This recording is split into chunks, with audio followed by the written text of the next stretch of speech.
નમસ્કાર, આપ જોઈ રહ્યા છો સુપરફાસ્ટ 100 અને હું છું પંકજ। જોઈશું ગુજરાત અને દેશ વિદેશના એ સમાચારો જે આપના માટે જરૂરી છે। શરૂઆત કરીશું ગુજરાતની રાજનીતિના સમાચારોથી। ગુજરાત કોંગ્રેસના પૂર્વ પ્રમુખ ભરતસિંહ સોલંકી ફરી સક્રિય રાજનીતિમાં પરત ફર્યા છે। વિદેશ પ્રવાસ બાદ ગુજરાત પરત ફરેલા ભરતસિંહ સીધા દિલ્હી પહોંચ્યા હતા, જ્યાં તેઓ રાહુલ ગાંધી સાથે મુલાકાત કરે તેવી શક્યતા છે। કોંગ્રેસના નવા સંગઠનમાં ભરતસિંહ સક્રિય દેખાય તો નવાઈ નહીં। અમદાવાદના પૂર્વ ધારાસભ્ય જીતુ વાઘેલાનો વિડીયો વાયરલ થયો છે। ગોમતીપુર પોલીસ મથકમાં જીતુ વાઘેલા પોલીસ સાથે અભદ્ર વર્તન કરતા દેખાય છે। ગોમતીપુર પોલીસ મથકમાં જ કોઈ બાબતે પોલીસ સાથે ઝઘડો કરે છે। સુરતમાં એનસીપી નેતા જયંત બોસ્કીએ પત્રકારો સાથે સંવાદ કર્યો હતો, જેમાં તેમણે પરપ્રાંતિયો પર થઈ રહેલા વ્યવહાર અંગે જણાવ્યું છે કે પરપ્રાંતિયો પર થઈ રહેલા હુમલા રાજકીય છે। આ ઘટનાઓ માત્ર રાજકીય રોટલો શેકવા માટે થઈ રહી છે। જયંત બોસ્કીએ શંકરસિંહ વાઘેલા સાથે એનસીપીના ગઠબંધન અંગે જણાવ્યું હતું કે જો શંકરસિંહ તેમના પુત્ર મહેન્દ્રસિંહ વાઘેલાને ભાજપમાંથી લઈને અમારી પાર્ટીમાં આવશે તો તેઓનું સ્વાગત કરવામાં આવશે। છોટાઉદેપુર ભાજપના કોષાધ્યક્ષે પોસ્ટ મૂકતા વિવાદ થયો છે। પરપ્રાંતિયોને ખસેડવા ભાજપના કોષાધ્યક્ષે સોશિયલ મીડિયા પર પોસ્ટ મૂકી હતી। આ પોસ્ટ સોશિયલ મીડિયામાં વાયરલ થતા પરપ્રાંતિયોમાં ભયનો માહોલ ફેલાયો છે। ભરૂચના વાગરાના સાયખા ગામમાં માટી ધસી પડતા 3 શ્રમજીવીઓ દબાઈ ગયા હતા। આ 3 શ્રમજીવીઓને સ્થાનિકોએ બહાર કાઢ્યા। રોડની સાઇટ ઉપર પાઇપલાઇન નાખવાની કામગીરી દરમિયાન આ ઘટના બની હતી। સુરતમાં હીરા બજારમાં જાણીતા એવા કિરણ એક્સપોર્ટે કેટલાક કારીગરોને છૂટા કરી દીધા। પગાર મુદ્દે વિવાદ સર્જાતા કંપનીએ કારીગરોને છૂટા કરવાનો નિર્ણય કર્યો હતો, જેના કારણે રત્ન કલાકારોમાં રોષની લાગણી ફેલાઈ છે। ગીર સોમનાથમાં બોરવાવ અને સાંગોદરા ગામને જોડતા રોડનું કામકાજ અટકાવાયું છે। સાસણગીર નજીક વન વિભાગે કામ અટકાવ્યું છે। વન વિભાગ વધુ એક વખત રોડના કામમાં વિલન બન્યું છે, જેના કારણે લોકોમાં ભારે રોષ જોવા મળ્યો છે। સુરતના ડિંડોલીમાં સંજીવની હેલ્થ કેરમાં લોકોએ હંગામો મચાવ્યો। તબીબ અને કમ્પાઉન્ડરે સારવાર લેવા આવતી મહિલાની છેડતી સાથે વિડીયો ઉતારતા વિવાદ સર્જાયો। ફરિયાદી મહિલા પરિવાર દ્વારા તબીબ અને કમ્પાઉન્ડરને માર મરાયો। પેટ્રોલ ડીઝલના ભાવમાં વધારો યથાવત છે। પેટ્રોલમાં 6 પૈસા અને ડીઝલમાં 20 પૈસાનો વધારો થયો છે। ભરૂચમાં પેટ્રોલ પ્રતિ લીટર 80.05 જ્યારે કે ડીઝલ 79.16। બનાસકાંઠામાં પેટ્રોલ 79.82 જ્યારે ડીઝલ છે 78.95 જ્યારે અમદાવાદમાં પેટ્રોલ 79.72 અને ડીઝલ છે 78.83।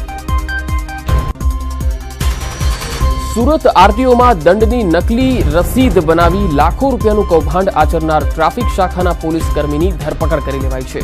આરટીઓ અધિકારી દ્વારા અડાજણ પોલીસ મથકમાં ફરિયાદ નોંધાવવામાં આવી હતી। સુરતના ઉધનામાં પાર્કિંગ મુદ્દે સોસાયટીના લોકો વચ્ચે બબાલ મચી ગઈ।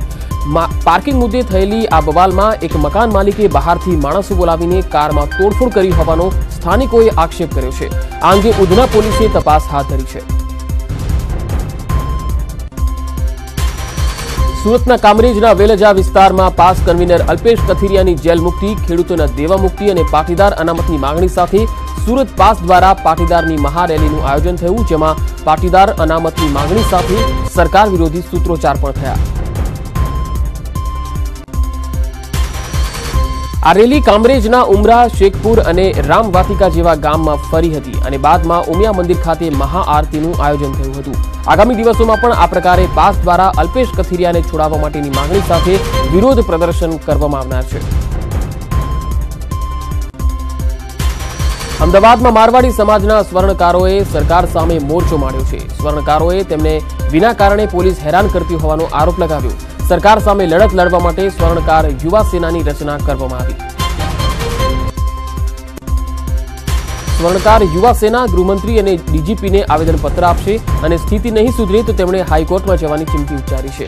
પોલીસ સ્વર્ણકારો સાથે અપશબ્દો વાપરી વાત કરતી હોવાનું પણ અને કારણ વિના ધાકધમકી આપતી હોવાનો પણ આરોપ લગાવવામાં આવ્યો। મોરબીના રવા પર કેનાલ રોડ પહોળો કરવા માટે વૃક્ષોનું નિકંદન કાઢવામાં આવ્યું। આ વિસ્તારમાં 50 જેટલા વૃક્ષોમાંથી આજે તંત્રએ 10 જેટલા વૃક્ષોનું નિકંદન કાઢી નાખ્યું। જેનો સ્થાનિકોએ ઉગ્ર વિરોધ નોંધાવ્યો. રાજકોટના ધોરાજીના ધારાસભ્ય લલિત વસોયાએ જિલ્લા કલેક્ટરને પત્ર લખી ભાદર 2 ડેમમાંથી પાણી છોડવાની માંગણી કરી. તેમનું કહેવું છે કે નહિવત વરસાદના અભાવે ખેડૂતોને સિંચાઈનું પાણી નથી મળી રહ્યું.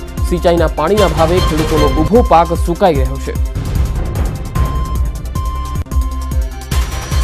લલિત વસોયાએ વધારાનો ચાર્જ લઈને પણ પાણી છોડવાની માંગણી કરી છે. સાથે ચીમકી ઉચ્ચારતા કહ્યું છે કે જો ગુરુવાર સુધીમાં પાણી નહીં છોડવામાં આવે તો ભાદર ડેમ પર જઈને જાતે જ ડેમના દરવાજા ખોલી દઈશું.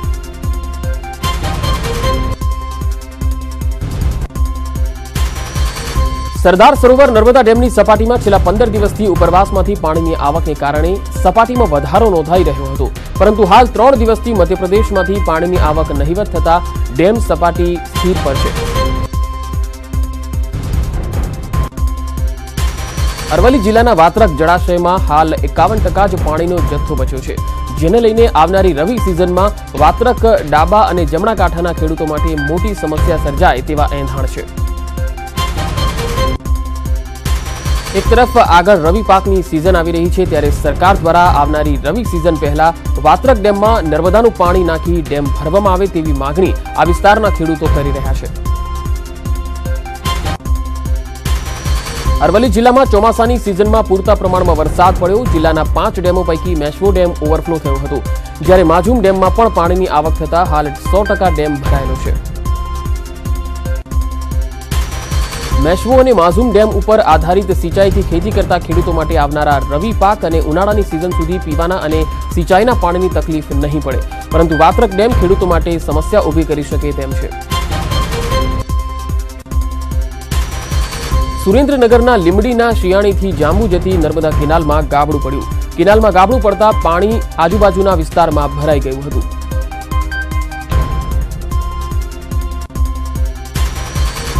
અમદાવાદમાં તહેવારોને લઈને ફૂલના ભાવમાં તેજી આવી ગઈ છે. ગુલાબનો ભાવ 400 પહોંચ્યો, હજારી ગલનો ભાવ 300 પહોંચ્યો. આવક ઘટતા અને માંગમાં વધારો થતા ભાવમાં વધારો થયો છે.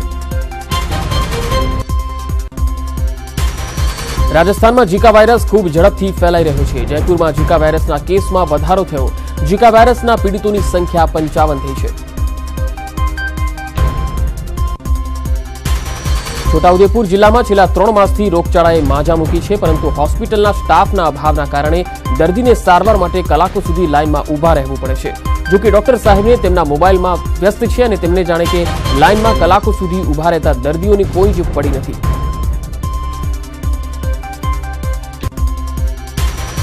દર્દીઓનું જો માનીએ તો હોસ્પિટલમાં રોજની 300 ઓપીડી હોય છે, પરંતુ હોસ્પિટલમાં સુવિધાના અભાવે દર્દીઓને વડોદરા રિફર કરવા પડે છે, જેના કારણે ગરીબ દર્દીઓને હાલાકીનો સામનો કરવો પડે છે. ડોક્ટરના અભાવ ઉપરાંત લેબોરેટરીના સેલ કાઉન્ટર મશીન પણ બંધ હાલતમાં છે. સુરતના ડિંડોલીમાં મહિલા દર્દીના અશ્લીલ વિડીયો બનાવવાના આરોપસર પોલીસે ટેકનિશિયન મોહમ્મદ બિલાલ મંસૂરીની ધરપકડ કરી છે. આ ટેકનિશિયનની ધરપકડ થતાં જ મોટી સંખ્યામાં સ્થાનિકો પોલીસ સ્ટેશને ભેગા થયા હતા. રાજકોટમાં હની ટ્રેપની ઘટના સામે આવી, જે અંગે ફરિયાદ નોંધાતા પોલીસે 5 આરોપીની ધરપકડ કરી છે. નીતુ રાવલ નામની યુવતી સોશિયલ મીડિયા મારફતે સુરેશ નામના યુવક સાથે મિત્રતા કેળવી અને યુવાનને રેસકોર્સ ગાર્ડનમાં મળવા બોલાવ્યો. યુવક અને યુવતી બંને બેઠા હતા, ત્યારે પાછળથી 3 શખ્સો આવ્યા અને મારી બહેનને કેમ હેરાન કરે છે તેમ કહીને મારવા લાગ્યા. 3 યુવકોએ યુવતી સાથે મળીને મળવા આવનારા યુવકના મોબાઈલની લૂંટ ચલાવી અને 12 લાખની ખંડણી માંગી. જો રૂપિયા નહીં આપે તો દુષ્કર્મની ફરિયાદ નોંધાવવાની ધમકી આપી. ભોગ બનનાર યુવાને ફરિયાદ નોંધાવતા જ પોલીસ દોડતી થઈ છે.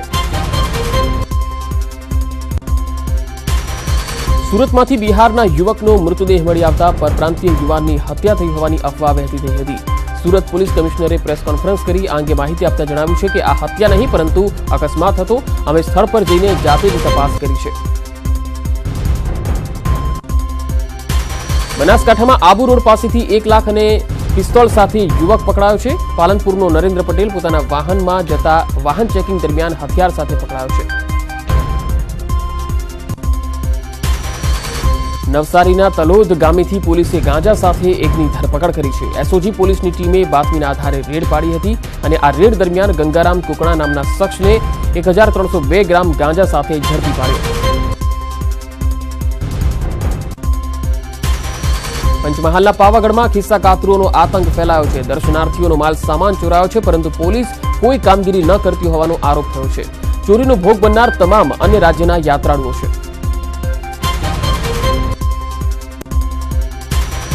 જામનગરના બાવરીવાસમાં પોલીસે દેશી દારૂના અડ્ડાઓ પર રેડ પાડી અને 100 થી વધુ પોલીસના જવાનોએ આ દરોડાની કામગીરીમાં ભાગ લીધો અને દરોડા દરમિયાન 70 લીટર દેશી દારૂના જથ્થાનો નાશ કરવામાં આવ્યો.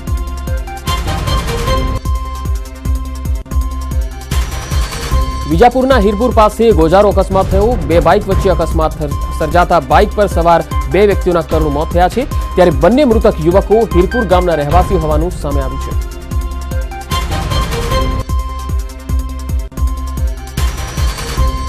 ભરૂચના વાગરાના સાયખા ગામે માટી ધસી પડતા 3 શ્રમજીવીઓ દબાયા હતા. જોકે સ્થાનિકોએ આ 3 શ્રમજીવીઓને બહાર કાઢ્યા હતા. રોડની સાઈડ ઉપર પાઇપલાઇન નાખવાની કામગીરી ચાલી રહી હતી. એ દરમિયાન આ ઘટના બની હતી. કોડીનારમાં દુંદાણા ગામે પીજીવીસીએલનો વીજ તાર ખેતરમાં તૂટી પડતા સરપંચના શેરડીના પાકમાં આગ લાગી ગઈ હતી. આગ લાગતા 5 વીઘા શેરડી બળીને ખાખ થઈ ગઈ. નગરપાલિકાની ફાયર ફાઈટરની ટીમ અને ખેડૂતોની મદદથી 1 કલાકની જહેમત બાદ આ આગ કાબૂમાં આવી.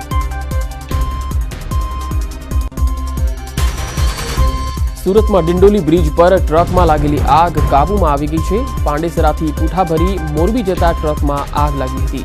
આગને કારણે ટ્રકમાં રહેલો સામાન બળીને ખાખ થઈ ગયો. ફાયર વિભાગ દ્વારા આગ પર કાબૂ મેળવી લેવાયો છે. અમદાવાદના સરખેજ કાદરી પાર્ટી પ્લોટ પાસે બંગલામાં આગ લાગતા અફરાતફરી મચી ગઈ હતી. 2 ફાયરની ગાડીઓએ આગને કાબૂમાં લીધી હતી.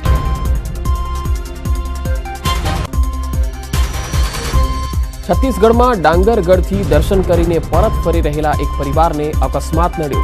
ટ્રક જીપ સાથે ટકરાતા અકસ્માત સર્જાયો, જેના કારણે એક જ પરિવારના 10 લોકોના મોત થયા છે. આ મૃતકો ભિલાઈના રહેવાસી હતા.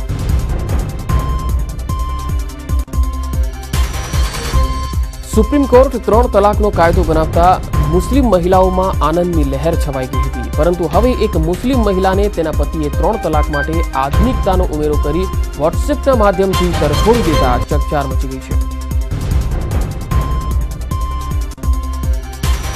વડગામ તાલુકાના પિરોજપુરા ગામની મહિલાના લગ્ન ગામના જ એક વ્યક્તિ સાથે થયા હતા, જેઓ મુંબઈ ખાતે સ્થાયી થયા હતા.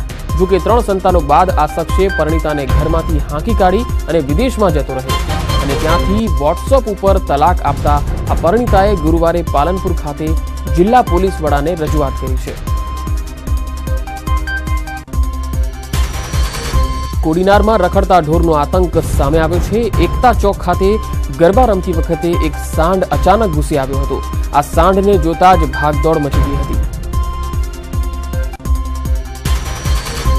અમરેલીના ધારીના દેવડા ગામે ખુલ્લા કૂવામાં સિંહણ પડી ગઈ, જેનો બચાવ કરી લેવાયો છે. આ સિંહણ કૂવામાં પડવાની જાણ થતાં જ વન વિભાગની ટીમ સ્થળ પર આવી પહોંચી હતી અને આ સિંહણને બહાર કાઢવા રેસ્ક્યુ ઓપરેશન હાથ ધરાયું હતું. નવસારીના જલાલપુર તાલુકાના કોસ્ટલ હાઈવે પર રાજ્ય સ્તરીય સાયકલ સ્પર્ધાનું આયોજન કરાયું, જેમાં ગુજરાતના વિવિધ શહેરમાંથી 59 સ્પર્ધકોએ ભાગ લીધો. જેમાં અંડર 19ની બોય સ્પર્ધામાં સુરતના અથર્વ કુબેરકર, જ્યારે ગર્લ્સમાં સુરતની શ્રિયા મિસ્ત્રીએ મેદાન મારી લીધું હતું. કોંગ્રેસના વિપક્ષના નેતા પરેશ ધાનાણીનો એક વિડીયો વાયરલ થયો છે, જેમાં પરેશ ધાનાણી ગરબો ગાતા જોવા મળે છે. પરેશ ધાનાણી મન મૂકીને માતાજીના ગરબામાં ઘૂમતા આ વિડીયોમાં જોઈ શકાય છે.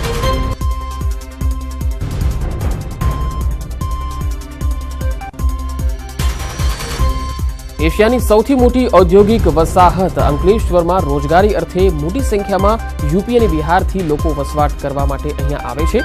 હાલમાં પરપ્રાંતિયો પર થઈ રહેલા હુમલાના કારણે એક તરફ જ્યાં ભયનો માહોલ છે, ત્યાં અંકલેશ્વરમાં પરપ્રાંતિયો પોતાને સુરક્ષિત સમજી રહ્યા છે. નવસારીના ગણદેવીના કુંભારવાડામાં 125 વર્ષથી લુપ્ત થતી દોરી રાસને યુવાનો સાચવવાનો પ્રયાસ કરી રહ્યા છે. કુંભારવાડાના હનુમાનજી મંદિર સામે આ રાસનું આયોજન કરવામાં આવ્યું. વાપીની મહાવીર સોસાયટીમાં વર્ષોથી સોસાયટીના રહીશોએ પરંપરાગત શેરી ગરબાનું આયોજન કર્યું છે. આ વર્ષે પણ આ સોસાયટીમાં મહિલાઓ અને બાળકો હાથમાં દીવડા લઈને ગરબા ગાય છે અને માતાજીની આરાધના પણ કરે છે. તો પુરુષો પણ પરંપરાગત વેશમાં તલવાર રાસથી શક્તિની આરાધના કરતા જોવા મળે છે. આમ શેરી ગરબા દ્વારા લોકો સાચા અર્થમાં માતાજીની આરાધના કરી ધન્યતાનો અનુભવ કરે છે. રાજકોટમાં પણ પ્રાચીન અને અર્વાચીન રાસનું આયોજન કરવામાં આવ્યું.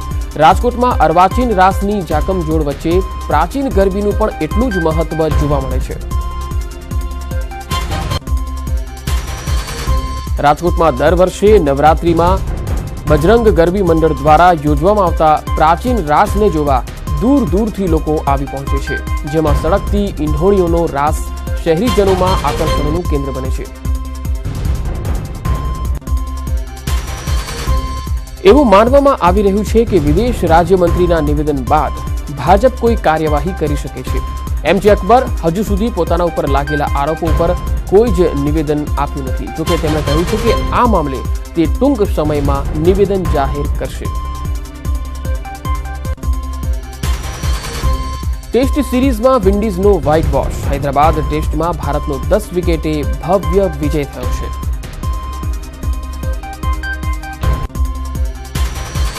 કેન્દ્રીય મંત્રી MJ અકબરે રાજીનામું નથી આપ્યું. આ માહિતી સરકારના ઉચ્ચ સૂત્રો દ્વારા મળી છે. એ પણ જાણવા મળ્યું છે કે સરકારે MJ અકબરનું રાજીનામું નથી માંગ્યું.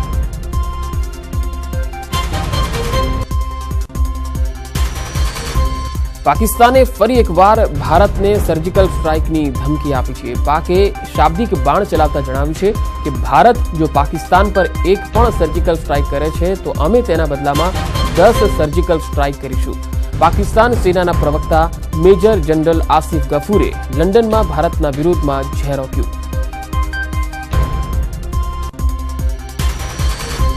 નેપાળના ગુર્જ હિમલ પર્વત પર 5 દક્ષિણ કોરિયાઈ પર્વતારોહી અને 4 નેપાળી ગાઈડના મોત થયા છે. પોલીસે જણાવ્યું છે કે ભારે તોફાન આવવાથી આ તમામ સાથે સંપર્ક તૂટી ગયો હતો. રાહત અને બચાવ દળોને શોધી કાઢવા માટે લગાડવામાં આવ્યા છે, ત્યારે તમામના મૃતદેહ મળી આવ્યા છે. અમેરિકી રાષ્ટ્રપતિ ડોનાલ્ડ ટ્રમ્પે જણાવ્યું છે કે પત્રકાર જમાલ ખાશોગીના લાપતા થવા પાછળ સાઉદી અરબનો હાથ હોઈ શકે છે.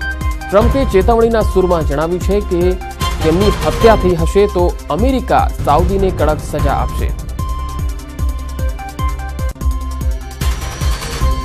કપિલ શર્મા જલ્દી જ પોતાનો ટીવી શો લઈને નાના પડદા પર પરત ફરી રહ્યા છે.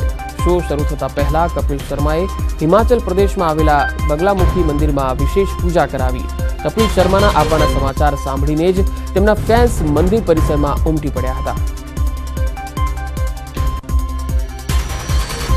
યૌન શોષણના આરોપો બાદ સાજિદ ખાનના સ્થાને હવે ફરદાહ સામજી ફિલ્મ હાઉસફુલ 4નું ડિરેક્શન કરશે. હાઉસફુલ 4ના નિર્માતાઓએ આ વાતની જાહેરાત કરી દીધી છે. ફરહાદ સામજીએ પોતાના ભાઈ સાજિદ સામજી સાથે હાઉસફુલ 3માં સહ-નિર્દેશન કર્યું હતું. બોલિવૂડ એક્ટ્રેસ કંગના રનૌત ઉજ્જૈન સ્થિત મહાકાલેશ્વર મંદિરમાં દર્શન કરવા પહોંચી અને પોતાની આગામી ફિલ્મ મણિકર્ણિકા માટે પ્રાર્થના કરી. મહત્વનું છે કે કંગના રનૌતની ફિલ્મ મણિકર્ણિકા આગામી વર્ષે જાન્યુઆરીમાં રિલીઝ થવાની છે, જેમાં કંગના રાણી લક્ષ્મીબાઈનો રોલ કરતી જોવા મળશે. બિગ બોસ 12ના ઘરમાં કન્ટેસ્ટન્ટને કાજોલ મળી.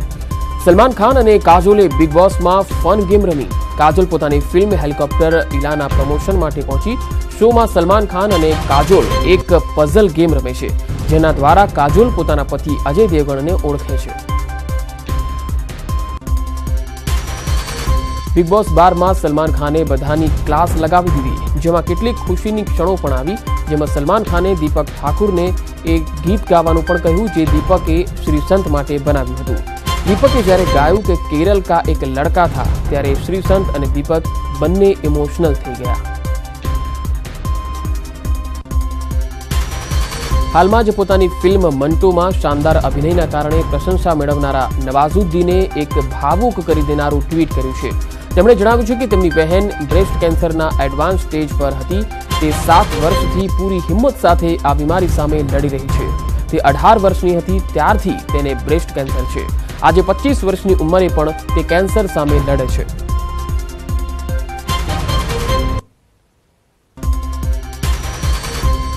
બોલિવૂડમાં મી ટુ કેમ્પેઇનની લપેટમાં જાણીતા ચહેરાઓ આવી ગયા છે. ત્યારે આ અંગે સ્વરા ભાસ્કરે નિવેદન આપ્યું છે.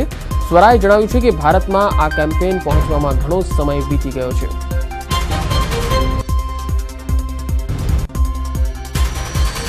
મી ટુ કેમ્પેઇન ચાલતા જ જાણીતા ડાયરેક્ટર સુભાષ ઘાઈ પણ નિશાનમાં આવી ગયા. સુભાષ ઘાઈ પર પણ યૌન શોષણના આરોપો લાગ્યા. ત્યારે સુભાષ ઘાઈએ નિવેદન આપ્યું છે કે તેમની પ્રતિષ્ઠાને નુકસાન પહોંચાડવાની કોશિશ થઈ રહી છે. 11 ઓક્ટોબરના રોજ પોતાના જન્મદિવસે અમિતાભ બચ્ચને આ અભિયાન પર પોતાનો મત જણાવ્યો અને મી ટુનું સમર્થન કર્યું હતું. તેમજ મહિલાઓને ખુલીને પોતાની વાત સામે લાવવાની વાત કરી. અમિતાભ બચ્ચનની આ ટ્વીટને રીટ્વીટ કરતા પ્રખ્યાત હેરસ્ટાઇલિસ્ટ સપના ભાવનાનીએ ટ્વિટર પર લખ્યું છે કે હવે આપની એક્ટિવિસ્ટવાળી ઇમેજ પણ ખૂબ જલ્દી જવાની છે. સત્ય ખૂબ જ જલ્દી સામે આવશે. સપનાએ આ પ્રકારનું ટ્વીટ કરી સૌને વિચારતા કરી મૂક્યા છે. ગાયક, ગીતકાર અને એક્ટર પિયુષ મિશ્રા પર દુર્વ્યવહારના આરોપ લાગ્યા છે. એક મહિલા પત્રકારે આરોપ લગાવ્યો છે કે પિયુષ મિશ્રાએ નશાની હાલતમાં તેની સાથે દુર્વ્યવહાર કર્યો હતો. જેના જવાબમાં પિયુષ મિશ્રાએ કહ્યું છે કે મને આ ઘટના યાદ નથી કારણ કે હું નશામાં હતો. મી ટુનો તડકો હવે ફિલ્મકાર સુભાષ ઘાઈ સુધી પહોંચી ગયો છે. સુભાષ ઘાઈ પર દુષ્કર્મનો આરોપ લાગ્યો. પીડિત મહિલાના જણાવ્યા અનુસાર સુભાષ ઘાઈએ હોટલમાં તેની સાથે દુષ્કર્મ કર્યું. જો કે સુભાષ ઘાઈએ આ આરોપો પર સફાઈ આપી છે અને કહ્યું છે કે તમામ આરોપો ખોટા છે. બિગ બોસ સિઝન 12માં સૃષ્ટિ અને સબા વચ્ચે ઝઘડો જોવા મળ્યો, જેનું પરિણામ પણ બંનેએ ભોગવવું પડ્યું. બિગ બોસે બંને સ્પર્ધકને આખી સિઝનમાં કેપ્ટન નહીં બનવા દેવાની સજા ફટકારી. બાર્કની 40મા સપ્તાહની ટીઆરપી રેટિંગ આવી ગઈ છે. નાગિન છેલ્લા કેટલાક સપ્તાહની જેમ આ સપ્તાહમાં પણ પ્રથમ નંબર પર છે, જ્યારે કૌન બનેગા કરોડપતિ ત્રીજા સ્થાને છે. જો કે કસોટી જિંદગી કી અને બિગ બોસ ટીઆરપીની ટોપ 10 લિસ્ટમાંથી બહાર નીકળી ગયા છે.